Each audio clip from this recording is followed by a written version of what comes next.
Hello student, this is Mudassir Raza from impact biology class. आज हम लोग डिस्कस करेंगे क्लास 12th बायोलॉजी का प्रीवियस ईयर क्वेश्चन 2013 का डिस्कस करेंगे हम लोग। तो चलिए देखिए, पहला क्वेश्चन क्या है। How many chromosomes are present in endosperm. भ्रूणपोष में कितने गुणसूत्र पाए जाते हैं? भ्रूणपोष में कितने गुणसूत्र? तो पहले देखेंगे कि भ्रूणपोष का निर्माण कैसे होता है। भ्रूणपोष कैसे बनता है? जब सेकेंडरी न्यूक्लियस या पोलर न्यूक्लियाई कहते हैं, उससे जो है एक मेल गैमीट आकर फर्टिलाइज करता है, निषेचन होता है उससे, तो प्राइमरी एंडोस्पर्म न्यूक्लियस बनता है। वही विकसित होकर क्या बनाता है? एंडोस्पर्म बनता है। तो सेकेंडरी न्यूक्लियस में दो केंद्रक पहले से उपस्थित होता है और एक मेल गैमीट और आता है, उसमें भी एक न्यूक्लियस है। तो यहाँ पर टोटल कितना न्यूक्लियस हो जाता है? 3 न्यूक्लियस हो जाता है। उसको हम लोग क्या चीज़ से दर्शाते हैं? 3n, हैप्लॉयड, डिप्लॉयड, ट्रिप्लॉयड कह देंगे उसको। तो ये सही ऑप्शन है, 3n हमारा सही ऑप्शन हो जाएगा। दूसरा सवाल है, एनीमोफिलस फ्लावर्स आर यूजुअली। वायु पुष्पित फ्लावर, वायु परागित पुष्प सामान्यतः कैसे होता है? यानी कि वैसे फूल जिसमें हवा से पॉलिनेशन होता है, परागन होता है, वो कैसा होता है? पहला अट्रैक्टिव, आकर्षक होता है। बी स्मॉल, छोटा होता है। और सी कलरलेस, रंगहीन होता है। तो ये बता दें कि वायु से जो पॉलिनेशन होने वाला है तो उसमें क्या होगा, क्योंकि इंसेक्ट वगैरह तो करता नहीं है, वायु के द्वारा होगा, तो इसमें कोई अट्रैक्शन वगैरह नहीं होता है। प्लस ये कलरफुल भी नहीं होता है। कलरफुल क्यों होता है? इंसेक्ट को अट्रैक्ट करने के लिए होता है। तो कलरलेस भी होगा, स्मॉल, छोटा भी होता है चूँकि ज़्यादा दूर तक जाना रहता है। अट्रैक्टिव इसमें नहीं होता है, कलरलेस होता है, स्मॉल भी होता है। तो ऑप्शन सही हो जाएगा क्या? बी और सी।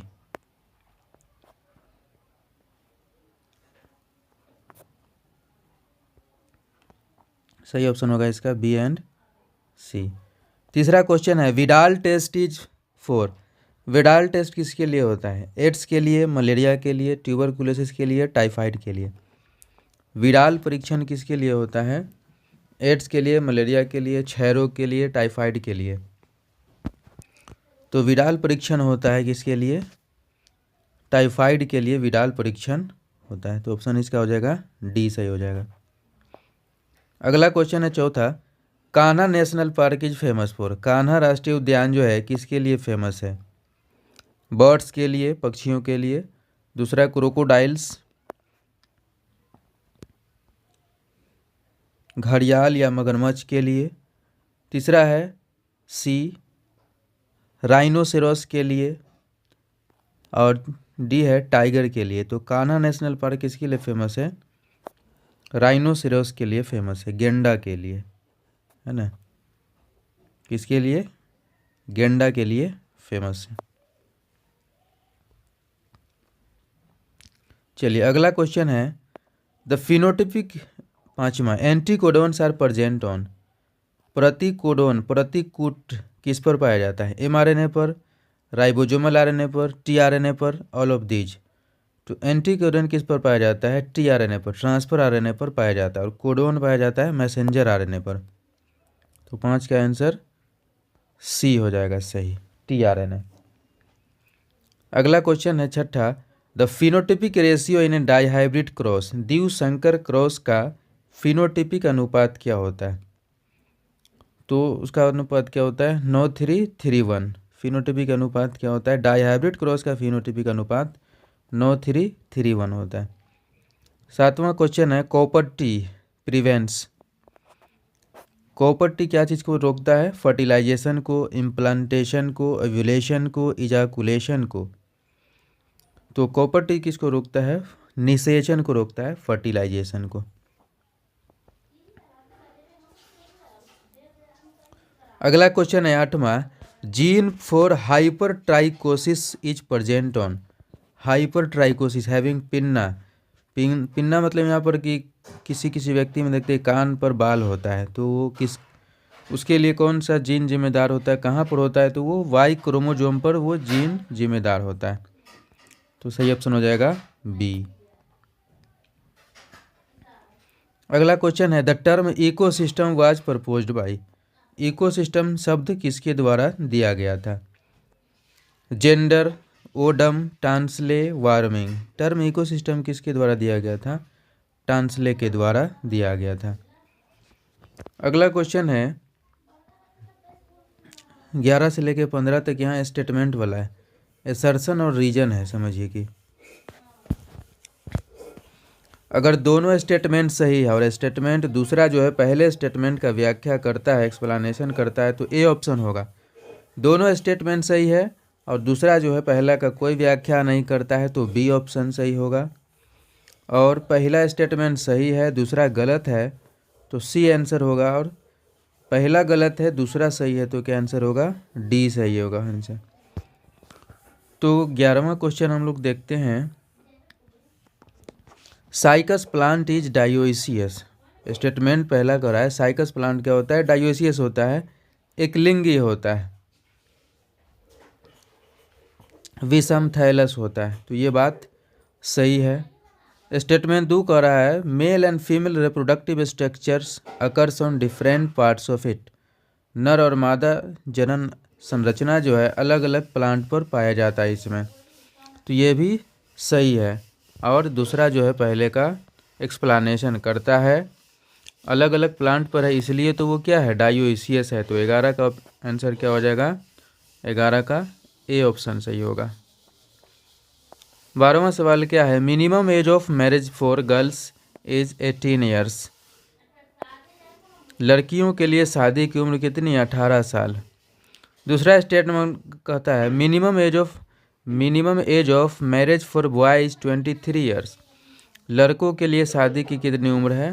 23 साल। तो नहीं, एनसीईआरटी के अनुसार कितना दिया हुआ है उसमें?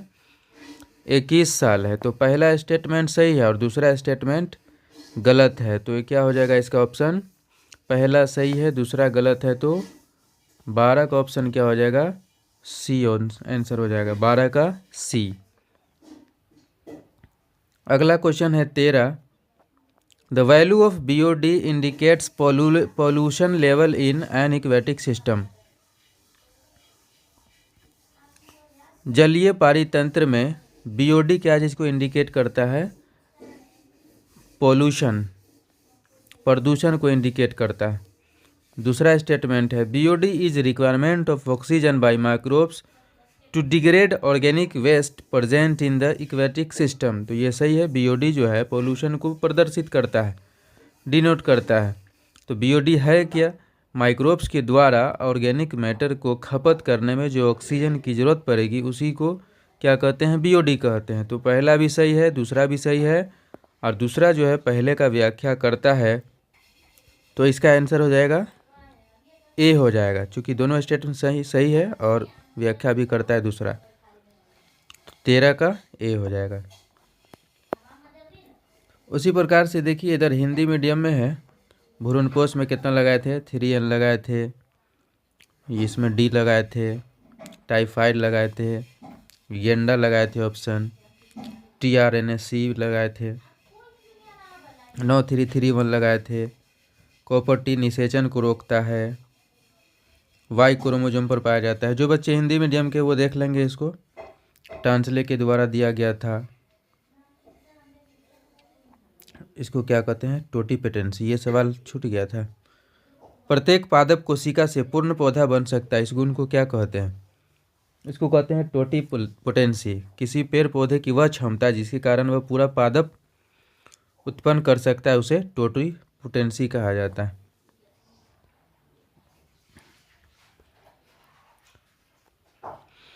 अगला सवाल है 14वां। Xylem is one of the main conducting tissue. Statement पहला करा है जाइलम जो है कंडक्टिंग टिश्यू में से एक है।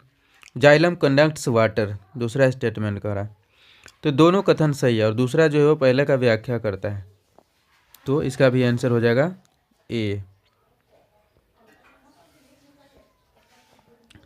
14 का ए आंसर हो जाएगा।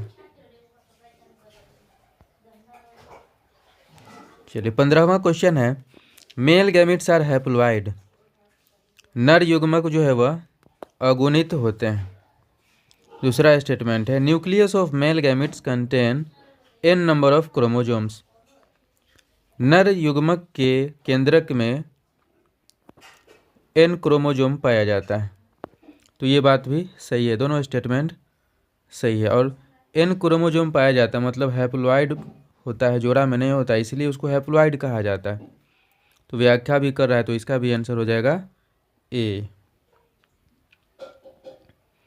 अगला क्वेश्चन है इसमें 16 से 18 तक। 16वां क्वेश्चन देखें, pasteurization is heating of. Pasteurization क्या होता है? पास्चराइजेशन में गर्म करते हैं। Milk only. दूसरा ऑप्शन है any liquid at 100 degree Celsius. C है any liquid above 70 degree Celsius. D है any liquid between 70 degree to 80 degree Celsius followed by rapid cooling. तो पास्चराइजेशन में क्या होता है, माइक्रोब्स को हटाने के लिए पास्चराइजेशन किया जाता है। उसमें 70 से 80 डिग्री सेल्सियस तक लिक्विड को गर्म करके उसको बहुत ठंडा होने के लिए छोड़ दिया जाता है, रैपिड कूलिंग के लिए। तो उसका आंसर क्या हो जाएगा? 16 का डी सही आंसर होगा। 17वां क्वेश्चन है, secondary productivity is related to.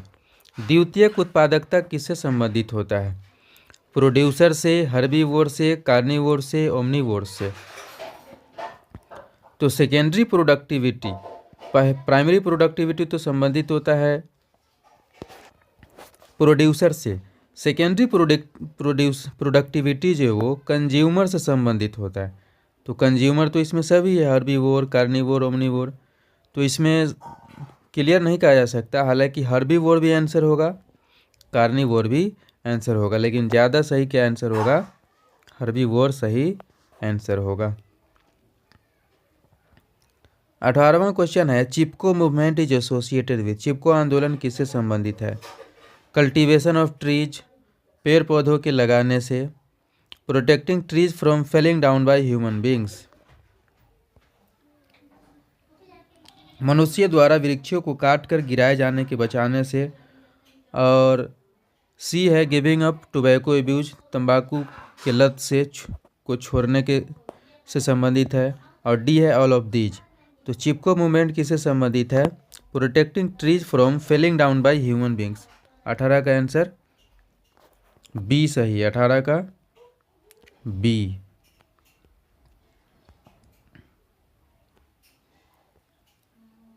Chipko movement में क्या हुआ था, महिलाएं जो है पेड़ से लिपट गई थी और कहा गया था कि पेड़ को नहीं काटने देंगे, इसी को चिपको मूवमेंट कहा जाता है। अगला क्वेश्चन है कॉलम 1 और कॉलम 2 को मिलाने वाला। कालाजार, कालाजार किससे होता है? कालाजार प्रोटोजोआ से होता है। दूसरा है फाइलेरिया, फाइलेरिया किससे होता है? फाइलेरिया वर्म से होता है। तीसरा है रेबीज, हाइड्रोफोबिया, ये वायरल डिजीज है, वायरस से मिलेगा।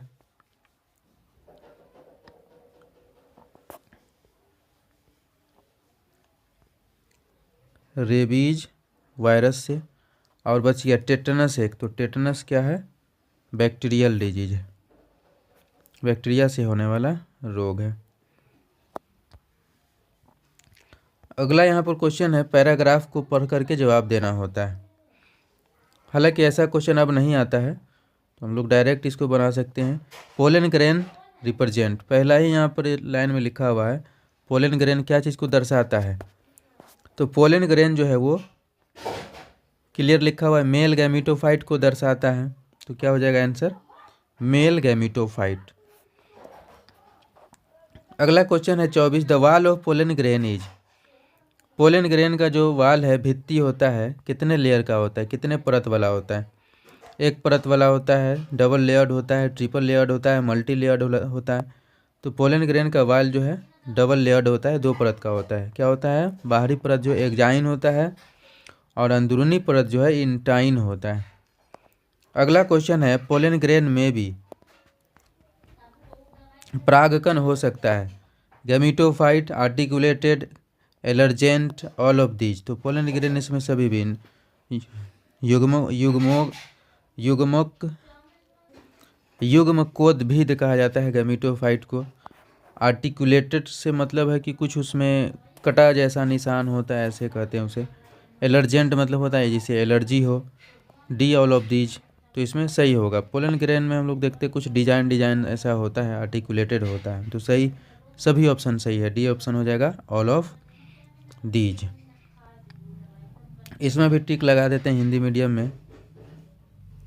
पाश्चराइजेशन का क्या हो जाएगा, डी ऑप्शन था।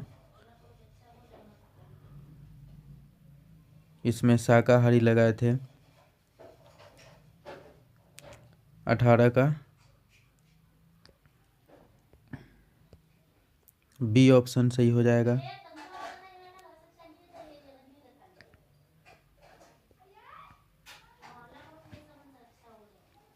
और परागन मुख्यतः क्या होता है, नर युग्मक होता है परागकण। युग्मकोद्भिद होता है, हिंदी में उतना सही ऑप्शन नहीं दिया हुआ है। तो इसी प्रकार से और वीडियो पाने के लिए इम्पैक्ट बायोलॉजी क्लास को सब्सक्राइब करें और शेयर भी करें, लाइक करें, कमेंट करें। धन्यवाद।